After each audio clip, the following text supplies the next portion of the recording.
Nako, dito sa video na to, interview ho nitong si Attorney Shrely Tuturion, ang abogado na nagsampa ng petition dyan sa Korte Suprema kaugnay doon sa kabalbalang ginawa ng mga congressman dyan sa impeachment nitong si VP Sara. At itong kay Attorney Ferdy Topacio, mainit ho yan mga kababayan. Kung lang ko kayo sa PH Updates, ang like at ang subscribe. Masaya na ho tayo dyan sa mga gusto sumali sa ating community. Yung join button, nandyan lang ho sa baba. Dito ho tayo mga kababayan. Ito kasi si Tuta Soto eh. Ano ho yun nag-aral ho siya sa One Ball University School of Law. No, kaya pagpasensyahan nyo na ho kung ganun yung kanyang mga tirada dito sa naging desisyon na to ng Korte Suprema. Pero ito, mahusay na abogado, Attorney Shrely Tuturion, siya ho ang ating papakinggan. At sa kanya ho tayo makikinig ng mga legal advice. Hindi ho doon sa mga abogadong pulpul at yung mga nag-aabu-abogaduhan lamang ha. Dito ho tayo kay Attorney Shrely Tuturion. Hindi po sa lahat ng nanonood ng sikat masyado na istasyon na ito. Good evening everyone. Attorney Tuturion, akala ko nasa San Francisco ka. Nakasan po. Ako din Ano lang yan, nasa background lang po yan. Nakabackground. Hindi, attorney, before natin busisiin yung talakayan sa naging desisyon, yun munang, of course, isa kayo sa mga nagsulong nito, no? At nag-file. So, yun munang reaction ninyo after that decision from the Supreme Court, yung may finality. Of course, we are happy that the MR was denied and it affirmed that our arguments were solid and we were affirmed by the Supreme Court. Masaya po kami. Yun nga lang, sana na-wish namin na after na sana ng February 6 yung promulgation. Pero nandyan na yan. So, we should celebrate. Kasi at least, akala namin, matagal pa. Nandyan na yan. So, we are happy with this development. So follow-up ko yun, Attorney Tuturion. Kung sakali sana na it went beyond nung doon sa Feb 6 na yon, bakit magiging mas masaya sana kayo? Well, as a practicing lawyer, pwede naman siguro isabi na we could have used it as an additional argument that it is still pending in the Supreme Court and therefore we can utilize the rulings of the Supreme Court that when a matter is still under consideration by the highest court of the land, then lower bodies, by analogy, likewise the House of Representatives should exercise the becoming modesty to await the ruling of the highest court of the land. But then again, that's water under the bridge, yes. And we should take it on a positive note, simply because of the fact that there is now clear guidance as to what to do in impeachment cases. Nako, sige. Paki-expand nga yun. Expound po yung punto na yun, attorney. Kasi kung matatapos na pala yung 1-year bar kay VP Sara, bakit importante pa rin yung lumabas na desisyong ito ng Supreme Court? Well, at least meron tayong guidance kung anong gawain. Merong at least guide na ngayon kasi noon the first applicable ruling was Francisco versus House of Representatives, which, if my memory serves me right, decided on 2003. And then nandun yung Gutierrez versus House of Representatives, 2011 naman yun. And doon kasi nakasaad doon when is an impeachment complaint deemed initiated, and it was clearly decided in the Gutierrez case that it is deemed decided when it is deemed initiated, rather it is deemed initiated when it is filed in the House of Representatives and transmitted to or referred to the Committee on Justice. The date upon which the complaint is initiated and referred to the Committee of Justice shall operate as the effective date upon which the 1-year bar rule shall be counted. Ngayon kasi, ang nangyari dito sa kaso namin, kay VP Sara, nandun lang sa Secretary General, tinulugan po yung first 3 impeachment complaints. Ngayon, it's very clear na meron palang additional reckoning upon which to count the 1-year bar rule. Pag hindi yun inaksyonan within 10 session days, it may also start the counting of the 1-year bar rule, or kung na-action na yun, nandun na sa what you call this, the complaint has already been referred to the what you call this, to the Committee on Justice, no? Kung hindi yun ma-refer nga sa Committee on Justice, mag-count na rin yung 1-year bar rule. Saka mayroon pang pangtatlo. Kailangan na no articles of impeachment are transmitted to the Senate before the House of Representatives adjourns sine die. So meaning na yung initiation of an impeachment complaint must occur during the term of Congress. Parang yung balag ruling in-affirm ng Supreme Court dito na pag mag-initiate ka ng impeachment complaint of a particular Congress, for example, the 20th Congress, dapat makarating yan sa Senado na nandun pa rin yung Congress na iyon. Parang ganun po ang additional na teaching po ng Supreme Court po dito. At saka marami pang mga ibang bagay. Dinifferentiate na may two kinds of impeachment dito, two classes. Number one, those which are referred under Article 11, Section 3, Paragraph 2 and 3 of the 1987 Constitution. Yun yung may private complainant na nag-file ng impeachment complaint at saka inendorso ng miyembro ng House of Representatives or miyembro ng House of Representatives yung complainant, yun yung what you call this, first mode, at saka yung third mode, yung second mode rather, ay yung meron ng 1/3 ng members ng House of Representatives na nagka-agree na mag-file sila ng impeachment.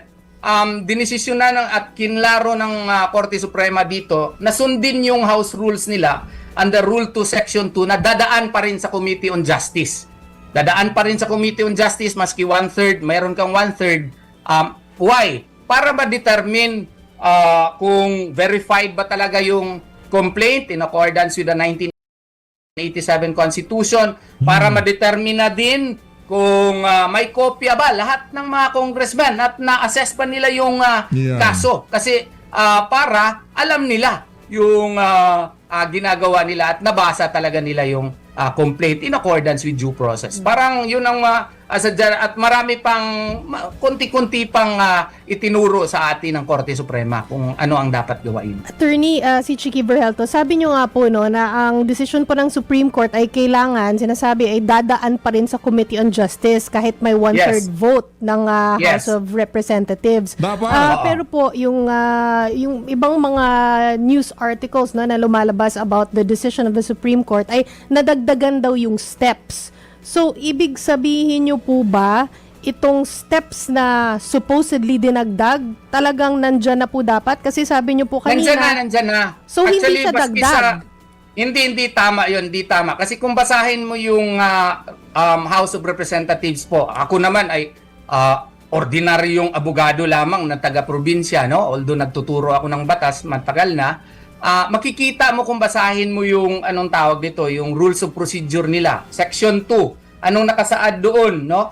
Impeachment shall be initiated by the filing and subsequent referral to the Committee of Justice. Regardless as to whether you file it in the first mode, yung individual House of Representatives member or ordinary citizen upon a resolution of endorsement by a member of the House of Representatives or 1/3 vote.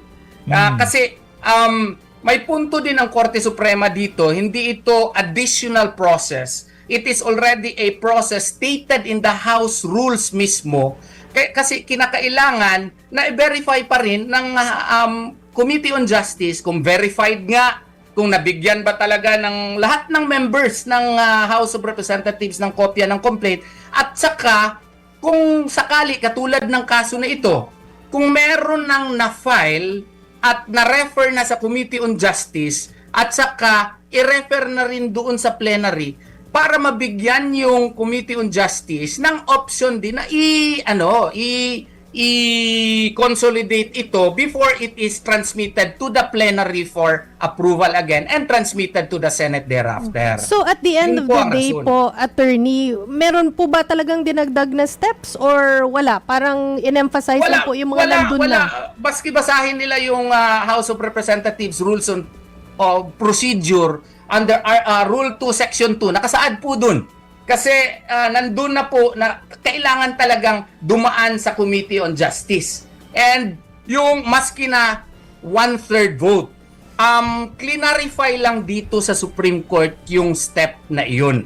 Hindi po totoo na nagdagdag yung Korte Suprema. Kailangan lang Malinaw nila yan, basahin ng maigi na Malinaw ho yan na walang idinagdag na bago ang Korte Suprema. Yan kasi, yan ang problema pagka yung mga nag-aabu-abugaduhan lamang,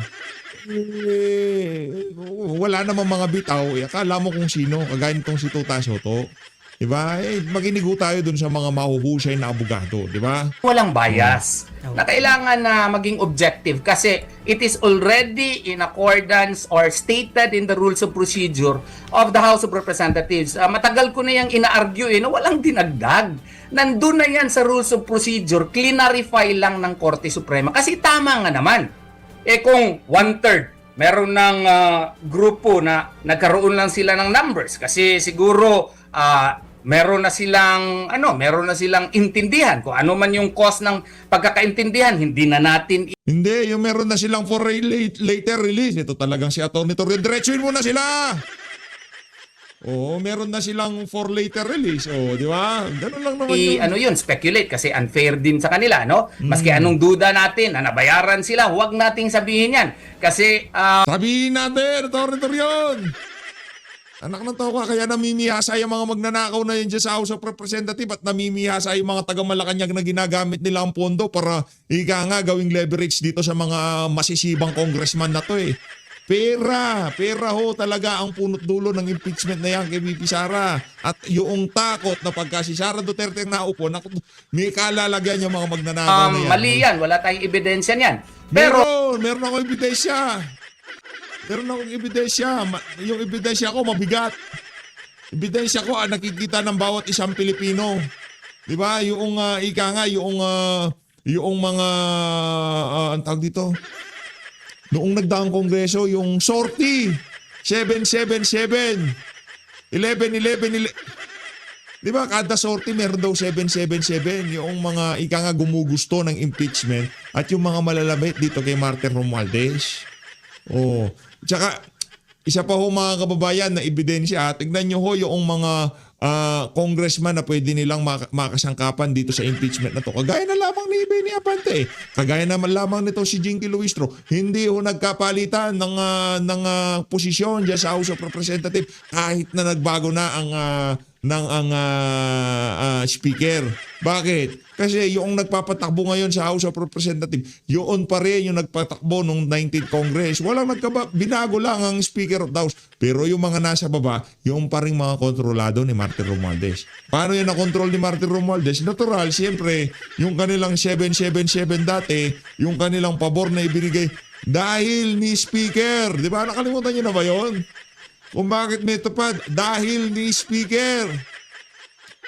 kinakailangan kasi na i-verify pa rin ng Committee on Justice. Verified ba talaga yan? Lahat Correct. ba ng mga miyembro ng House of Representatives, maski na yung hindi nagpirma? Kasi we should remember that yung sabi ni Alexis de Tocqueville nung the tyranny of majority, no? 1/3 nga lang yan eh. So kinakailangan na mabigyan mo rin ng kopya yung ibang mga miyembro.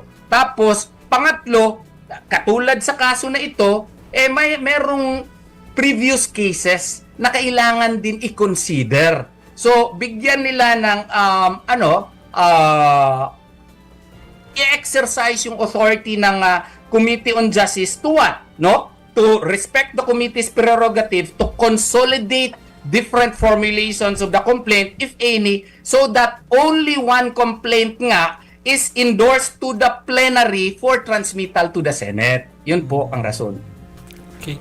Okay, sige po. Marami pong salamat sa inyo, Attorney Israelito Torion. Thank you, sir. Salamat po. sir. Salamat. Yun na ba yun? Nakala ko pa naman mahaba yung... parang nabitin naman ako sa interview nitong si Atty. Torion. Parang kumurop lang ako tapos na kaagad eh. Gusto natin pinapakinggan tong abogado na to. Yari lamang nabitin tayo dito kay Atty. Torion. Rumekta tayo dito kay Atty. Ferdy Topacio. Yes, yo, Topacio. Pasok na ho natin. Foreign nila kasi. Di ba, ang nangyari kahapon, may isang lumabas na balita sa Supreme Court na binasura na with finality Nako. yung motion for reconsideration ng House of Representatives doon sa impeachment ni Sara Duterte. Yan. At niliwanag nila, ito ay unanimous din, ha? Makinig ka, Risa. Ito ang unanimous, hindi yung sinasabi mong unanimous, hindi naman pala unanimous. Di ba? Na fact check ka tuloy. Di ba may sinasabi siyang kaso noon? Ito unanimous na reverse. Di ba sabi ni Attorney Ting, yung tagapagsalita ng Supreme Court na napaka-cute. Hindi naman unanimous yun eh. Ito ay unanimous na binasura na yung motion for reconsideration ng House of Representatives. At sinasabing hindi na magbabago ang aming desisyon, talagang nakalibing na sa kasaysayan. Itong unang impeachment, yung mga actually hindi una yun eh. Marami yun eh. Sunod-sunod yun eh.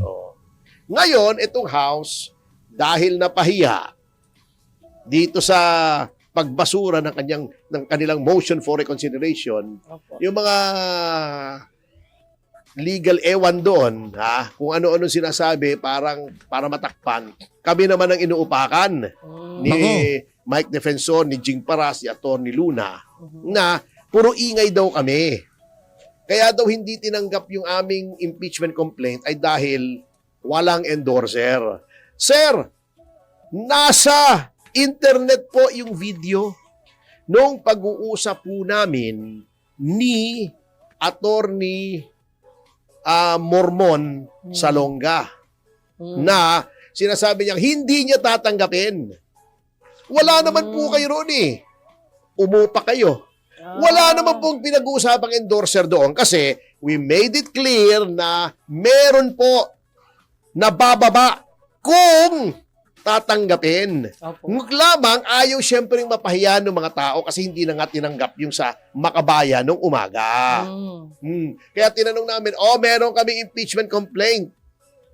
Kung ipa-file ba namin ito, ay tatanggapin mo. Siyempre, pag final mo yung impeachment, may endorser.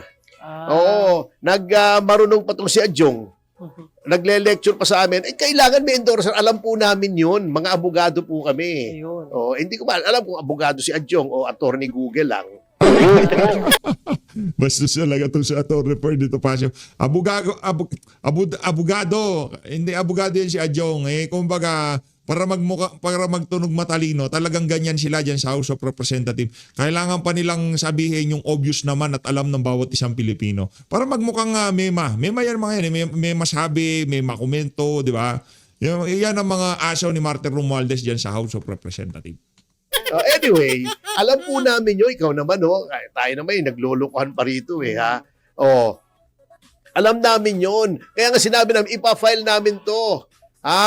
Tatanggapin nyo ba? Pabababain namin yung endorsers namin. Ganun ang usapan. Sabi, basta hindi namin tatanggapin yan kasi wala yung House Secretary General. Bakit mo ba pabababain yung endorser mo? Alam mo naman palang hindi natatanggapin. Mga tirada nyo naman SMB, style mo bulok Napahiya lang kayo rito sa ganito. Kami upakan nyo para takipan. Itong administrasyon na to, yan ang napakagaling gawin. Yung mag-divert, Divert. Parang si Auntie Claire, di ba? Pag may nagtanong ka sa kanya kung ano-anong sasagot niyang wala sa topic di ba? Baka tapos, eto pa tawa. Sila na lang nagpupurian. Hindi na nila hinihintay ibang tao na purihin sila. Echo chamber talaga Tawa ako ng tawa rito. Sabi rito, si Pangulong Marcos daw ay pinuri niya ang sarili niyang anak dahil nag-inhibit sa impeachment raps ni Pangulong Marcos. Dapat lang. Alam nyo, ang nangyayari rin sa Pilipinas, parang bumababa na standards natin dahil sa kalidad ng ating mga leaders, lalong-lalo na sa House at saka sa Executive, Parang wala na tayong ina-expect na kahit gawin lamang nila yung kanilang duty, ay sasabihin nila, oy, very good, very good. Trabaho nila yun eh. Alam mo ba kaming mga abogado, pag nananalo yung kaso namin, Opo. halimbawa yung sa Supreme Court, yung kay Mrs. Arroyo, yung Duterte Youth, di ba? Ang dami nating naipanalong kaso, modesty aside, sa Korte Suprema. Opo. Ang sinabi ng mga kliyente, Sir, maraming salamat. No, do not thank me. I'm just doing my job. Ganon. Ang pulis, pag ikaw ay naisnatchan ng kwintas, hinabol, hinuli, thank you po. Oo. They're just doing their job. Hindi ko sinasabing wag kang mag-thank you. Pero wag naman yung pupurihin mo to high heavens, ha? Napupuri, uy, napakagaling mo. Hinabol mo yung magnanakaw, di ba? A thank you would be enough, di ba? In this case, that is the right thing to do, di ba? Tama yun. Delikadesa yun. Maganda yung ginawa niya, pero hindi na para pagalandakan mo pa kasi wala nang pupuri sa kanila. Sila na lang. At yung mga trolls sila nagpupurihan. Wawa naman eh. Kanya-kanya lang parang parang scratch my back, I'll scratch yours no? Wawa naman ako, natatawa talaga Talagang puring-puri niya Sabi niya saying it's necessary for the process to be deemed fair. Syempre! Okay. Mayroon pa tong citing to the need to preserve the integrity of the chamber. Syempre! The House must not be allowed to discharge its constitutional duties without any shadow of personal interest. Syempre! Sabi pa, very proper daw. Syempre! Hindi nyo na hinintay may ibang pumuri, Ako mismo, pupurihin ko si Sandro. Maganda yung ginawa niya. Pero hintayin nyo naman. Ang dami-dami yung troll farms. Papuri nyo doon sa mga trolls na binabayaran nyo. Para may silbi naman. Hindi nyo ano sinasabi na wala namang katuturan. Anyway, marami pa po tayong tatalakayin at may special po tayong panauhin. Kaya't magpapatuloy po ang ating pag-aaral, mga magulang at mga kapatid. Sa everyone know that today you are a lot stronger than you were yesterday. Ayan, paalala yan para kay Kaminda. At saka syempre, ito Sa naman lahat ang po ng ating friendship natin. ang ating mga kutakot na YouTubers. Sige po. Umpisa natin kay MCell03. Marami mainit ang ulo na basura ulit ng impeachment kay VP Sara. Kasi sabi ng mga That's life. legal luminaries kuno-kuno katulad ni Laila de Lima, yan si Joel Chua, Chuchu, confident daw sila na babalik na rin. Ayun, sila ang bumaliktad ngayon. Grabe. Gerald Calzado, good day attorney, always watching from #nasan si Bangag at Kimbonjing Tambalos Los Crocs Country. Ferdinand Suarez, yung kaso patungkol sa hybrid na talong. Ano yun? Unanimous and bank decision. Buwahaha. Ayong sinasabi ni Risa Ontiveros, yung talong. Kung talong. si Laila de Lima ay saba, siya naman ay talong. Yung diniskas niya, diba? Talongges talaga. Talongges. Talongges. Oo, kaya palagay ko, yun ang paboritong kanta ni Risa Ontiveros. Talong and winding road. Kita niyo yung itsura ni Speaker Romualdez, di ba? Matagal ko na sinasabi sa kanya yan. Kaibigan natin yan Opo. Yung advertisement niya noon nung tumakbo siyang senador. Nung ang kanyang tagline pa yung malasakit ni Martin.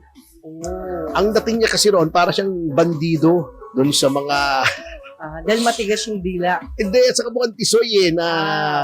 Di ba?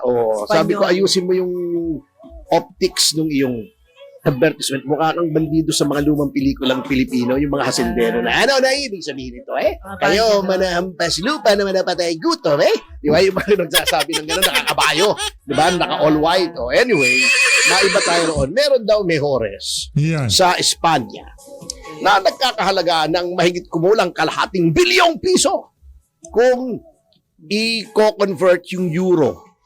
At itong mejores na ito, isang mansyon sa Espanya, ay binili ng isang kumpanya na inorganize, binuo. Opo. Ilang araw lamang bago bilhin yung property. Na ito para sa aming mga abogado, red flag ito eh.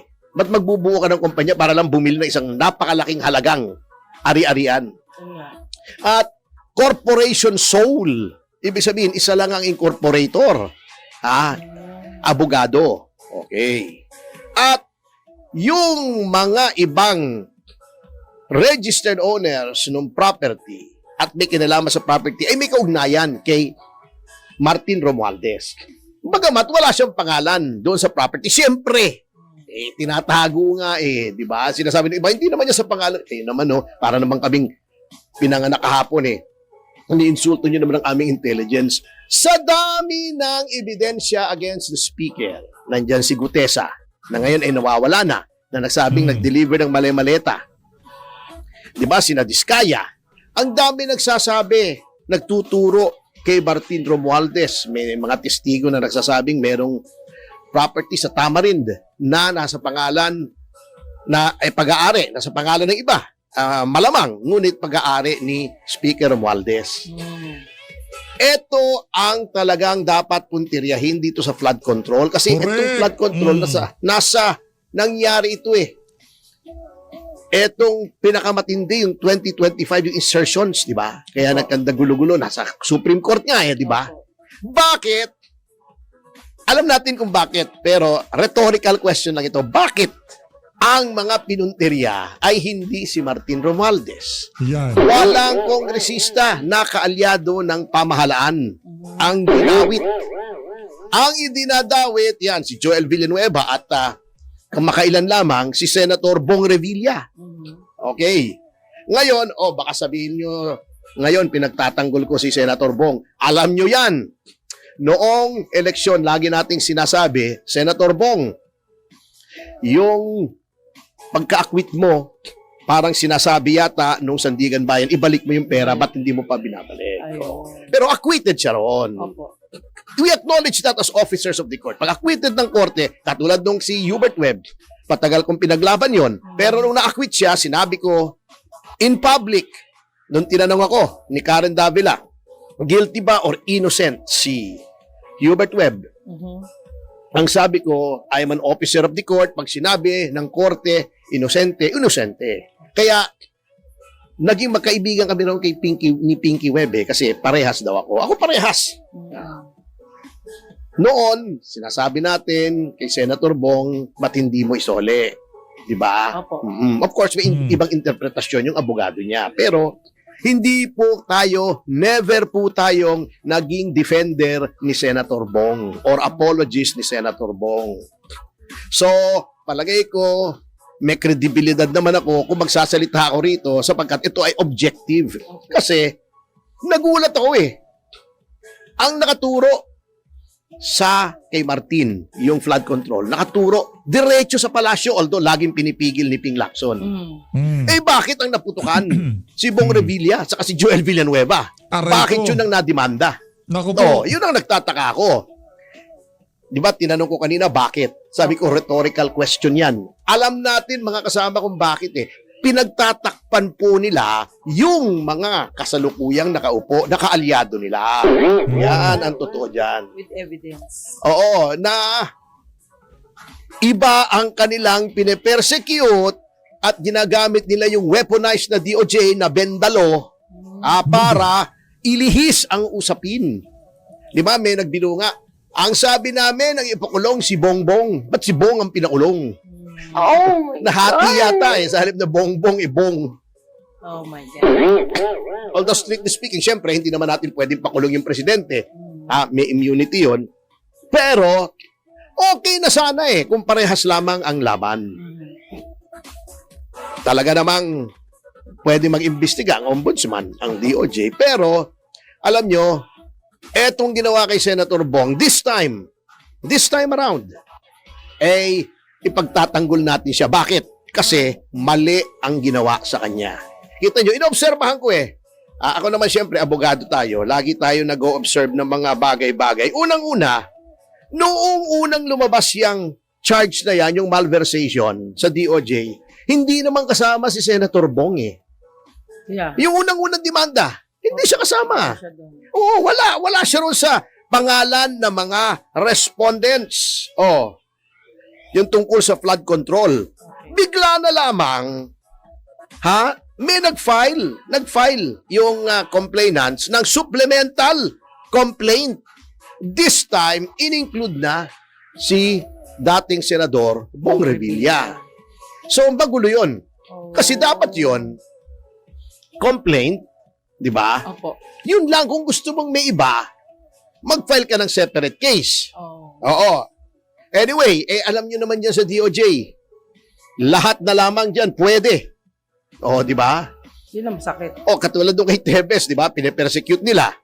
Meron ba naman, iniimbestigahan pa lang, sinasabi na ng Secretary of Justice, may kasalanan. Pagkatapos, iniimbestigahan pa lang, may nagsasalita na, mga sa Pasko, may makukulong, mga ganon, mga big fish. Hindi naman itong big fish na hinihintay ng taong bayan eh. Pagkatapos, ang nakakatawa doon sa supplemental complaint, hindi na nga katakataka, hindi lang yung katakataka biglang isinama. Ang basihan ng testimonya ng supplemental complaint na motion to include additional respondents ni hindi nga dapat yun amended complaint kung magdadagdag ka. Opo. Magulo. Pero alam niyo naman anything goes, weaponized ng DOJ. Wala nang integridad yung institusyon na yan. Paano yun? Ang Agree. ang basihan nung motion to include ay testimonya ng isang tao lamang, si Yusek Bernardo ng DPWH. Anong kabuluhan na isang tao lamang ang nagsasabi na may kasalanan ang isang tao? Meron pong doktrina sa batas na tinatawag na Res Inter Alios Acta. Ipaliliwanag ko. At yan po ay doktrinal doon sa kaso sa Korte Suprema na Tamargo. Yung Tamargo case. Yes, Yan. yes. Anong ibig sabihin nitong Res Inter Alios Acta? The acts of the confessor binds only himself. Yung umamin ng kasalanan, kung walang ibang ebidensya other than yung sinasabi niya, Opo. ay hindi pwedeng magdawit sa ibang tao. Bigyan natin ng example kung bakit ganon ang doktrina ng batas. Halimbawa, may pumatay kay Ralph Recto. Halimbawa lang. Halimbawa lang. Hindi naman force the Yung mga galit na kababayan natin na contributor dyan sa PhilHealth. Kung halimbawa lang, sila yung gumurgur sa kanya, di ba? Halimbawa lang naman. sake of example lamang. For the sake of Lumabas example. si Victor Salonga. Ayan, nandito. Sa studio natin. Ayan, gandang lalaki. Pupunta siya sa pulis. Hindi yung nasa ilalim ng tulay, ha? Siyempre, nasa presinto. Tapos, Di ba naman yung may pulis sa ilalim ng tulay? Ano? Pupunta sa pulis, sasabihin niya, mga bossing, ako ang pumatay kay Ralph Recto. hello? Ito ang baril na ginamit ko. Check niyo yung ballistics. Ako ang gumawa. Ganito ang ginawa ko. Tinanong ng pulis, bakit mo ginawa yan? Oh. Binayaran ako ni Atty. Topacio ng 250,000. Oh. Yun ba ay sufficient evidence para madawit ako? Hindi po. Bakit? Binanggit Kasi napakadali para sa isang tao na sabihin, inutusan po ako. State witness na ako. Ang mananagot yung tao. Hindi mo nga alam kung may kinalaman yun o hindi eh. Ayun. Those are the acts of a third person. Oh. Yung kanyang pagkumpisal na siya ang pumatay, sabit siya ron. Yan. Yes, Pero yung yes. sinasabi niyang inutusan ako, hindi siya, Pwede. hindi maaring ebidensya yon laban doon sa tao na itinuro. Kung walang ibang ebidensya, dito kay Senator Bong, tinitignan ko yung mga pangyayari, wala namang ibang nagsasabi na si Senator Bong Revilla ang may kinalaman doon sa sinasabing anomalya Kung may anomalya man doon sa flood control project. Yan. Oo. Ngayon, yun ang doctrine ng Res Inter Alios Acta. Bakit pinaniwalaan ng ating DOJ? Agad-agad. Ginawa rin nila yan kay Teves. Res Inter Alios Acta. Wala namang nagsasabi kundi isang tao, naniwala agad sila. Mali po yun. Pangalawa, may sinasabi si Yusek Bernardo, binigyan daw niya ng pera in the form of advances si Senator Revilla. Bukod sa hindi po admissible ngayon, yung sinabi niya, kasi nga yung Res Inter Alios Acta, pagpalagay na natin, for the sake of argument lang, hindi natin sinasabing totoo, Opo. pagpalagay na lamang for academic reasons na oo, binigyan, tumanggap nga. Ito ang gravamen ng krimen ng malversation of public funds. Public funds ba yon? Hindi po. Kung nanggaling mismo yon kay Yusek Bernardo, pagpalagay na natin. Ay, hindi. Na binigyan nga at tumanggap nga. Public funds ba yon? Kasi sinabi advances wala pang proyekto Paano naging malversation of public funds? Wala pa. Di ba? If ever, kung totoo man yon at kung mapapatunayan yon, bribery. Bakit malversation? Bakit pinilit nila na malversation? Gusto nilang may maikulong na malaking pangalan? Bong Revilla, dating senador nga naman yan. Artista, magandang lalaki. Alam mo, malayong kamag-anak ko pa nga yan. Kita mo, hindi ba medyo hawig ako ni Kuya Bong? Anyway, para malihis yung usapan. Ayun na nga mga kababayan, maliwanag ho ang ginagawa ng administrasyon na to. Diyan kay VP Sara, diyan sa mga pilit nilang itinatag bilang big fish diyan sa issue ng mga maanumalyang flood control. At yung impeachment laban dito kay Vice President Sara Duterte, maliwanag pa sa sikat ng araw na yung mga ginagawa nila na yan, pawang mga diversionary tactics lamang para mailihis ang atensyon ng ating mga kababayan na ang totoong mastermind yung nasa Malacanang. So Luis, maraming salamat to. Mag-ingat to kayo lahat. Alakpakan natin itong si Attorney Ferdy at itong si Attorney Srailito Torion.